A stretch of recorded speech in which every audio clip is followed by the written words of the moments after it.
এটা খুব ইম্পর্ট্যান্ট একটা ভিডিও এবং চেষ্টা করবেন ভিডিওটা পুরো দেখতে। কারো না কারো এরকম একটা ভিডিও বানানো উচিত, এই কারণে আমিই বানাচ্ছি। দেখেন, আপনি এই ভিডিওটায় যে ভিডিওটা আপনি এখন দেখতেছেন, এই ভিডিওটা দেখা শুরু করেছেন এর দুইটা কারণ আছে।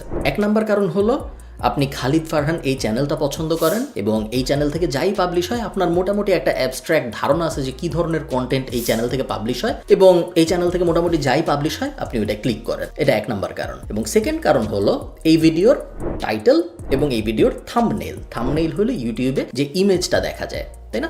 এই টাইটেল এবং থাম্বনেইলে কিছু কথা লেখা ছিল, যে কথাগুলো লেখা থাকার কারণে আপনার ইউটিউবে যখন আপনি আসছেন, আপনি যখন ইউটিউবে ঢুকছেন আজকে, আপনার তো উদ্দেশ্য ছিল না যে আমি আজকে খালিদ ফারহানের একটা ভিডিও দেখবো, এটা আপনার উদ্দেশ্য ছিল না। আপনি র্যান্ডমলি ইউটিউব স্ক্রল করতেছিলেন, কিন্তু আমার এই ভিডিওতে টাইটেলে কিছু কথা লেখা ছিল এবং থাম্বনেইলে কিছু কথা লেখা ছিল, যেই কথাগুলোর কারণে আপনার এই ভিডিওটায় ক্লিক করতে ইচ্ছা করছে। ঠিক আছে, এই দুইটা কারণেই মূলত মানুষ ইউটিউবে আসে, বা ইন জেনারেল সোশ্যাল মিডিয়ার থেকে নিজেদের ওয়েবসাইটে ট্রাফিক ডাইভারশনও অনেকটা এই থিওরি মেনটেন করে হয়। এবং এখানেই সমস্যাটা। আমাদের মধ্যে অনেকেই জানে যে একটা টাইটেলে বা একটা থাম্বনেইলে যখন ডলারের কথা থাকে, যখন টাকার কথা থাকে, তখন ওই টাইটেল বা ওই থাম্বনেইলে ক্লিক বেশি পড়ে। 20 বছর বয়সী একটা ছেলে মাসে আয় করেছে 7 লাখ টাকা, ঘরে বসে কিছু না জেনে আয় করুন 1 কোটি টাকা, ফ্রিল্যান্সিং করে মাসে আয় করুন $10,000।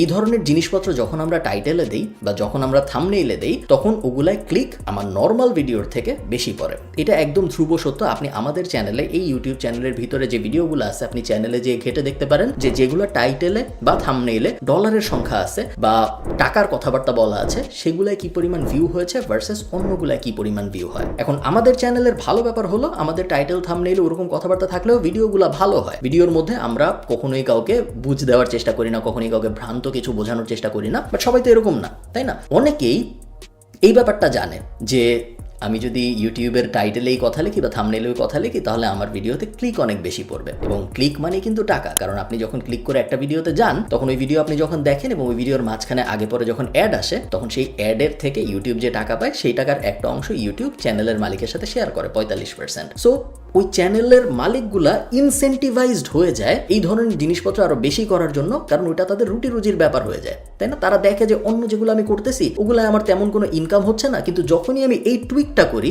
যখনই আমি 20 বছর বয়সে 7 লাখ টাকা এই ধরনের কথাবার্তা বলার চেষ্টা করি, তখনই আমার চ্যানেলের স্পাইক হয়, তখনই আমার ইনকাম বেড়ে যায়। এবং ওই ইনকাম বাড়ার ব্যাপারটা কিন্তু কন্টেজিয়াস। একবার যখন ওই স্পাইকটা দেখে ফেলে মানুষ, তখন তার বারবার মনে হয় যে আমি এগুলোই করি, আমি নর্মাল জিনিসপত্র না করি, আমি নর্মাল ভালো অ্যাঙ্গেলের জিনিসপত্র না, যে আমি ক্লিক বেটার অ্যাঙ্গেলে থাকি। এখন এই প্রবলেমটা শুধু ইউটিউবে হইলে একটা কথা ছিল, এই প্রবলেম কিন্তু ইউটিউবের মধ্যে সীমিত নাই। কারণ আপনারা জানেন নাকি আমি জানি না, বাংলাদেশের প্রায় সব news portal, TV channel, YouTube, TV চ্যানেলের যে ইউটিউব চ্যানেলগুলো থাকে সেগুলা, নিউজপেপারের ওয়েবসাইট, সবাই সেম ফিলোসফি ফলো করে। কারণ এই জিনিসটা শুধু ইউটিউবে হয় না। একটা নিউজ পোর্টাল সে জানে যে সে যখন একটা নর্মাল আর্টিকেল পাবলিশ করে রাজনীতি নিয়ে, অর্থনীতি নিয়ে, ওই আর্টিকেলটা কেউ ক্লিক করে না। কেউ যদি ওই আর্টিকেলটা যখন ফেসবুকে শেয়ার হয় ওটা ক্লিক না করে, তাহলে সে ওনার ওয়েবসাইটে পৌঁছাবে না। ওনার ওয়েবসাইটে যদি সে না পৌঁছায়, তাহলে ওই ওয়েবসাইটে যেসব অ্যাড আছে সেগুলো তো আমরা দেখবো না, তাই না? এবং আমরা যদি ওই অ্যাডগুলো না দেখি, তাহলে ওই ওয়েবসাইটের মালিকের, এই ক্ষেত্রে নিউজ পোর্টালের, আয় হবে না। সো মানুষকে ক্লিক করানোর জন্য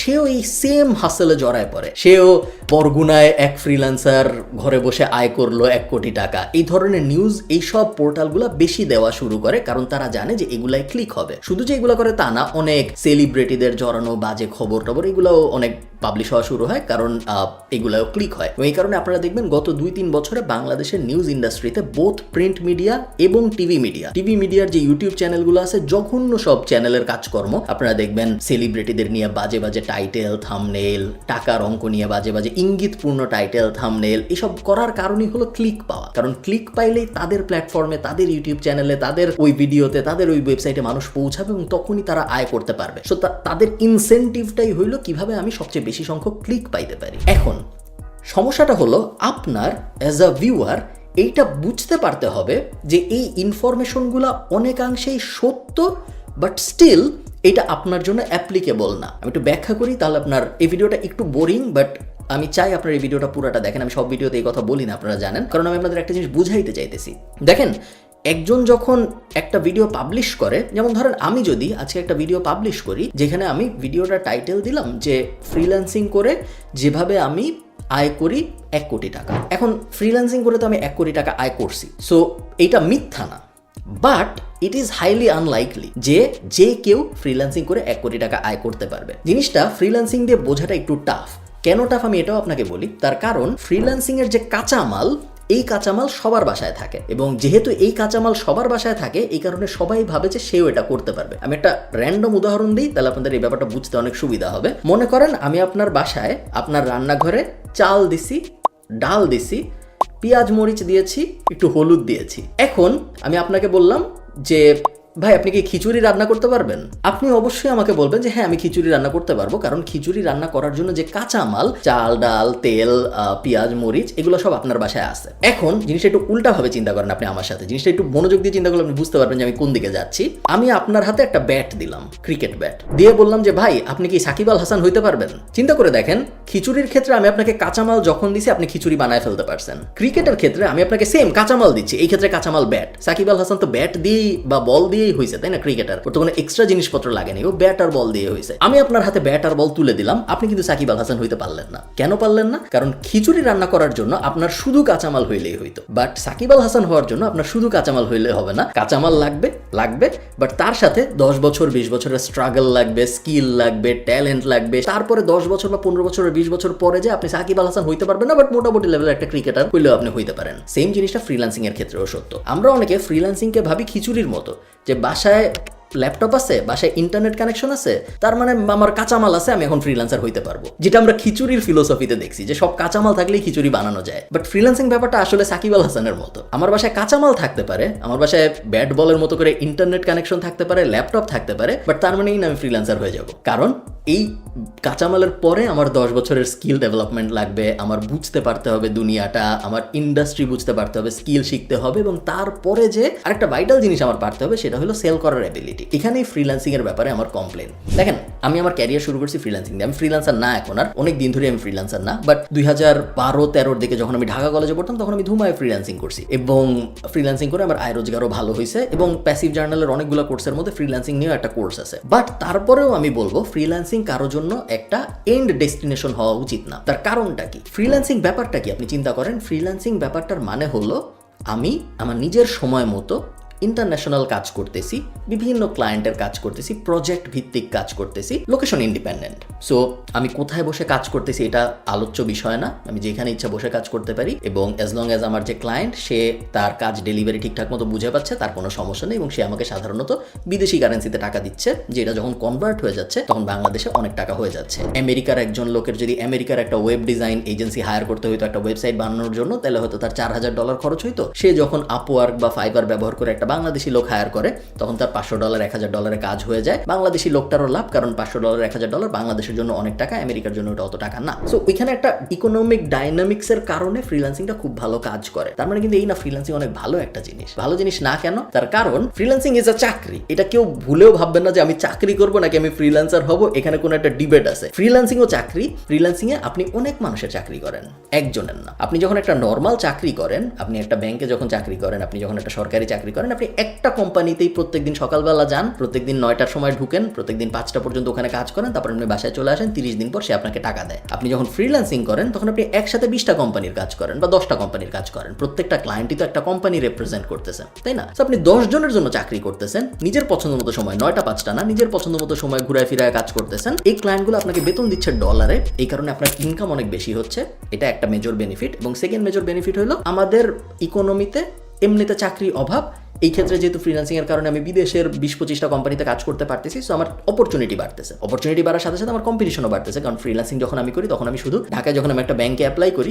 তখন আমি ঢাকার 5-10 লাখ মানুষের সাথে কম্পিটিশন করি। আমি যখন ফ্রিল্যান্সিং করি তখন আমি বাংলাদেশ, ইন্ডিয়া, শ্রীলঙ্কা, নেপাল, পাকিস্তান, ইন্দোনেশিয়া, হাবিজাবি এমন কোনো জায়গা নেই যেখানকার মানুষের সাথে আমি কম্পিটিশন করি না। সো ওখানে অপরচুনিটি বেশি, বাট ওখানে কম্পিটিশনও বেশি, বাট রেওয়ার্ডও অনেক বেশি। এই ব্যাপারগুলো আপনার খুব ক্লিয়ারলি বুঝতে হবে, না হলে YouTube channel, Facebook page, news পোর্টালগুলোর ইউটিউব চ্যানেল আপনাকে এই ক্লিকের মধ্যে ফালায় ঘুরায় ফিরায় একই জিনিসপত্র দেখাইতেই থাকবে, এবং আপনার দেখে মনে হবে যে ওর কম্পিউটার আছে, ও পারে, আমি কেন পারি না। বা আপনি আরেকজনকে বলবেন যে আচ্ছা দেখো ও এই বয়সে এই পারছে, আমি কেন করতে পারি না। বাট জিনিসটা এত সিম্পল একদমই না, জিনিসটা এর থেকে অনেক অনেক বেশি জটিল, এবং এই ক্লিক বাণিজ্যের ভিতরে পড়ে যে আমরা এই জটিল ব্যাপারটা আসলে উপধাবন করতে পারি না, যেটা করা খুব জরুরি। এবং এটাই আমার এই ভিডিওর উদ্দেশ্য, যে আপনাদের বোঝানো যে খিচুড়ির কাঁচামালের ডিফারেন্স আর ফ্রিল্যান্সিং এর কাঁচামালের ডিফারেন্স কি?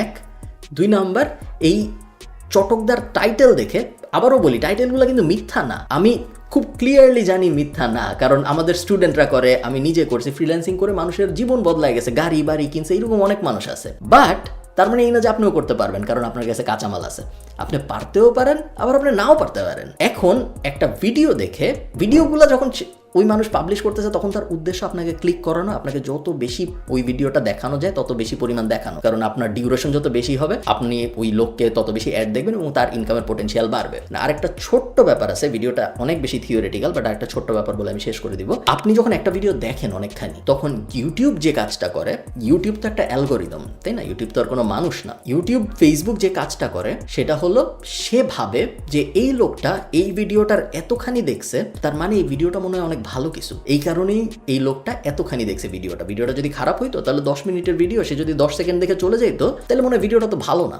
ভালো হইলে তো সে 10 মিনিটের ভিডিও 5 মিনিট অ্যাটলিস্ট দেখতো, তাই না? তো আপনি যখন একটা ভিডিও অনেকখানি দেখেন তখন ইউটিউব অ্যালগোরিদম ওই ভিডিওটা আরো বেশি মানুষকে সাজেস্ট করে, কারণ ইউটিউব চায় মানুষ ইউটিউবে বসে থাকুক সারাদিন। তো ইউটিউব যখন ওই ভিডিওটা আরো বেশি মানুষকে সাজেস্ট করে, আপনি চিন্তা করেন যে এই সার্কেলটা কিভাবে হচ্ছে। আমি আজকে একটা ভিডিও পাবলিশ করলাম যে কিভাবে 1 মাসে 1 কোটি টাকা ফ্রিল্যান্সিং করে ইনকাম করা যায়, আমি আপলোড দিলাম, আমি চটকদার একটা থাম্বনেল দিলাম, চটকদার একটা টাইটেল দিলাম, আপনি ক্লিক করে দেখা শুরু করলেন। 10 মিনিটের ভিডিও, আপনি 5 মিনিট দেখলেন। ইউটিউব কি ভাবলো? ইউটিউব তো জানেন আমি ভিডিওর মধ্যে ভালো কথা বলছি না খারাপ কথা বলছি, ইউটিউবের এটা বোঝার কোনো উপায় নাই। ইউটিউব জাস্ট এইটুক বুঝছে যে আমি 10 মিনিটের ভিডিও যে দেখা শুরু করে সে অ্যাটলিস্ট 5 মিনিট দেখে। ইউটিউব এই ভিডিওটা সাজেশনে দেওয়া শুরু করলো, ইউটিউবের ডান পাশে, ইউটিউবের নিচে, অন্য ভিডিও দেখতে গেলে পাশে সাজেশন হিসেবে আসা শুরু করলো। সাজেশনে যখন আসা শুরু করলো আরো মানুষ ক্লিক করলো, ওই মানুষগুলো আবার 5 মিনিট 6 মিনিট দেখলো, আরো সাজেশনে যাওয়া শুরু হইলো, এবং এই লুপটা যখন চলতে থাকে কিছুদিন পর ওই ভিডিওটা এত পপুলার, 5টা নিউজ পোর্টালে সে এই সেম কনসেপ্ট কপি করে একটা নিউজ পাবলিশ করে দিল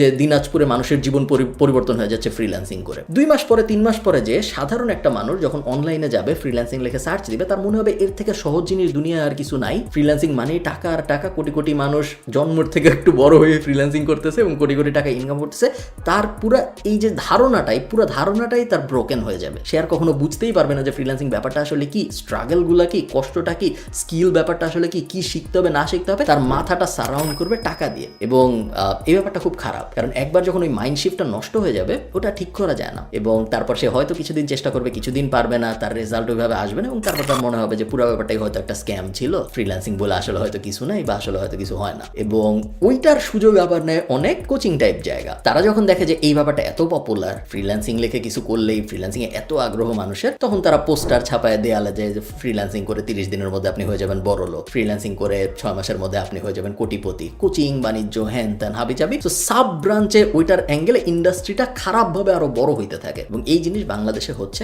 গত 2 বছর 3 বছর ধরে, এবং যতই দিন যাচ্ছে ততই এই জিনিস আরো বেশি হচ্ছে, which is unfortunate, বাট এটা থামানোর কোনো উপায় এখন পর্যন্ত কেউ জানে না। এবং এটার উপরে এডিশন হিসেবে যুক্ত হয়েছে আমাদের সরকার বা আমাদের যে গভর্নিং বডি টাইপ অর্গানাইজেশনস আছে, তাদের এইটায় অ্যাচিভমেন্ট নেওয়া বা এইটা একটু ক্রেডিট নেওয়ার চেষ্টা করা। যেমন আপনি দেখবেন আমাদের সরকার বা আমাদের এই ফ্রিল্যান্সিং কমিউনিটি টাইপ যেগুলো আছে, এগুলো প্রায় বলে যে বাংলাদেশ ফ্রিল্যান্সারদের সংখ্যার দিক থেকে তৃতীয়, বা বাংলাদেশ ফ্রিল্যান্সিং অনেক ভালো করতেছে কারণ ফ্রিল্যান্সিং জগতে বাংলাদেশ চতুর্থ। এ ধরনের নাম্বার আপনি হয়তো নিউজে শুনছেন বা আপনি হয়তো কোথাও পড়ছেন, তাই না? এই জিনিসটা কেন হয় আপনারা জানেন? এই জিনিসটা হয় তার কারণ বাংলাদেশে মানুষ বেশি। শুধু ফ্রিল্যান্সারদের সংখ্যার দিক থেকে বাংলাদেশ তৃতীয় চতুর্থ না, ফেসবুক অ্যাকাউন্টের দিক থেকে বাংলাদেশ চতুর্থ, জিমেইল অ্যাকাউন্টের দিক থেকে বাংলাদেশ চতুর্থ, ইন্টারনেট ব্যবহারকারীর দিক থেকে বাংলাদেশ উপরে। সো যেই জায়গায় মানুষ বেশি এইরকম কোন একটা রেওয়ার্ড দরকার, ওই জায়গায় আমরা অটোমেটিক্যালি ভালো করি, কারণ আমাদের মানুষ বেশি। যেখানে মানুষ বেশি ওখানে জিমেইল বেশি হবে, যেখানে মানুষ বেশি ওখানে ফেসবুক অ্যাকাউন্ট বেশি হবে। এখানে ক্রেডিট নেওয়ার কিছু নাই। আয় করতেছে এরকম ফ্রিল্যান্সার কিন্তু খুব কম, বা অ্যাটলিস্ট $1000 আয় করছে এরকম, এইটার যদি আপনি র্যাঙ্কিং করেন বাংলাদেশ টপ 10-20তেও আসে না। এবং খুব ভালো যেসব ইকোনমি, তারা ফ্রিল্যান্সিং করে না, কারণ তাদের ফ্রিল্যান্সিং করা লাগে না, তাদের ইকোনমিতে এনাফ জব আছে। আপনি জিনিস একটু উল্টাভাবে চিন্তা করেন, আমি যদি অনেক ভালো হয়ে যাই তাহলে তো আমি চাকরি দিব, তাহলে তো আমি ফ্রিল্যান্সিং করব না, তাই না? ফ্রিল্যান্সিং যখন আমি করতেছি তখন আমি একটা ক্লায়েন্টের কাজ করতেছি, এই দুজনের মধ্যে কে ভালো? ক্লায়েন্ট ভালো, এই কারণে তো আমার চাকরি দিতে পারতেছে, ও নিশ্চয়ই আরো অ্যাকমপ্লিশড, ও নিশ্চয়ই আরো সাকসেসফুল। সো এই ইকোনমির মানুষগুলো ফ্রিল্যান্সিং করার চেষ্টাই করে না, সো ওদের সাথে আমার কম্পিটিশনও না। সো আপনি ফ্রিল্যান্সিং করে করে আমেরিকা হয়ে যাবেন এই চান্স খুব কম, কারণ আমেরিকার মানুষজন ফ্রিল্যান্সিং করতেছেই না, ওরা উল্টা ফ্রিল্যান্সারদের হায়ার করতেছে। এই শিফটটাও আপনার বুঝতে হবে। অনেক কিছু বললাম আমি, মাঝে মধ্যে দেখলে আমার খারাপই লাগে যে মানুষ এই ভুল ধারণা পায়, এবং এই পুরো ব্যাপারটা আমি একটু খুলে বলতে চাইছিলাম আপনাদের যে কেন হয় এবং কিভাবে ছড়ায়। আশা করি করি আমি একটু হলেও বোঝাইতে পারছি আমার মাথার মধ্যে যেটা ছিল। চেষ্টা করবেন, আমি প্রত্যেক ভিডিওতে এই কথা বলি না, আপনারা জানেন, চেষ্টা করবেন এই ভিডিওটা একটু শেয়ার করতে, কারণ আমি চাই মানুষজন একটু বুঝুক যে ফ্রিল্যান্সিং বিষয়টা আসলে কি এবং এই ভ্রান্ত ধারণাটা কিভাবে আমাদের সমাজের ভিতরে ছড়ায় যাচ্ছে। আমাদের সমাজের অবস্থা এমনিতেই খুব খারাপ, যেখানে গরিবী অনেক বেশি, বেকারত্ব অনেক বেশি, 41 লাখ গ্র্যাজুয়েট বেকার বেরোচ্ছে, না 21 লাখ গ্র্যাজুয়েট বেকার বেরোচ্ছে। সো ওইরকম একটা ইকোনমির মধ্যে আপনি যখন এই ফ্রিল্যান্সিং টাইপ একটা মূলা ঝুলায় দেন, তখন ওই মূলা বেশি মানুষ খাইতে আসবে, এটাই স্বাভাবিক। এবং এই বিষয় নিয়ে ওপেনলি কথা হওয়া জরুরি, কারণে আমার রিকোয়েস্ট থাকবে এই ভিডিওটা একটু শেয়ার করতে। ভালো থাকেন, সবার সাথে আমার কথা হবে পরের সপ্তাহে। টাটা।